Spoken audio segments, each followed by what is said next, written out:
अध्याय 12 सैर सपाटा डायरी लेखन।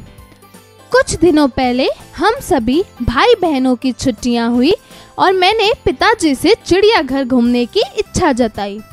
पिताजी ने दिल्ली का चिड़ियाघर देखने की योजना बनाई। उन्होंने बताया कि चिड़ियाघर में कई तरह के जीव जंतु हैं जो जल, थल और वायु में रह सकते हैं। इतना सुनते ही मेरी खुशी का ठिकाना ना रहा कि मुझे यह जानने और देखने का अवसर मिलेगा कि चिड़ियाघर में जानवर किस तरह अपना जीवन व्यतीत करते हैं। जानवर और पक्षी। वैसे तो चिड़ियाघर में अनेक प्रकार के जीव जंतु और पक्षी दिखाई देते हैं, परंतु इस बार मैंने एक खुला क्षेत्र देखा जो चारों ओर तारों के बाड़ से घिरा हुआ था। वहाँ अनेक नए पक्षी दिखाई दे रहे थे। वहाँ बड़े आकार के तोते भी थे जो अपनी बड़ी और लाल चोंच से इतना चहचहाट कर रहे थे कि आसपास का वातावरण शोरगुल से भर गया था। साथ में पिंजरों में दूसरे पक्षी भी थे जो धीमे स्वर में चहचहा रहे थे। एक पिंजरे में हमने बड़े आकार के उल्लू देखे तो अपनी गेंद जैसी बड़ी आंखों से हमारी ओर घूर रहे थे।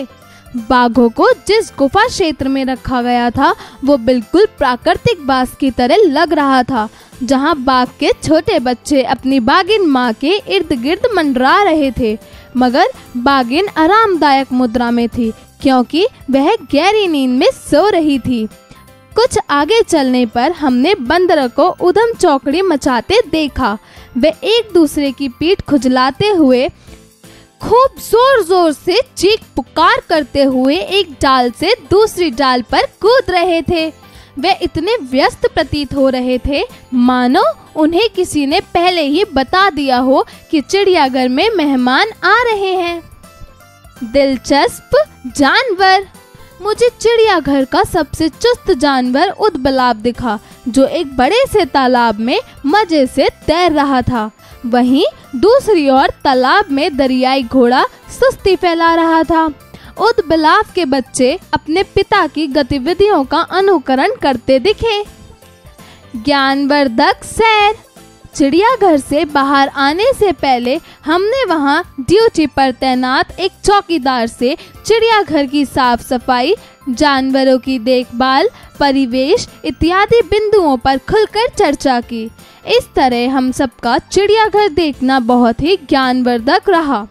मुझे अनेक पशु पक्षियों का ज्ञान हो गया और जंगली जानवरों ने मेरे विज्ञान के ज्ञान में उन्नति की। मुझे चिड़ियाघर में बहुत आनंद आया। हमने वहाँ खूब उछल कूद और मौज मस्ती की। इस तरह चिड़ियाघर की सैर हमारे लिए हमेशा यादगार बनी रहेगी।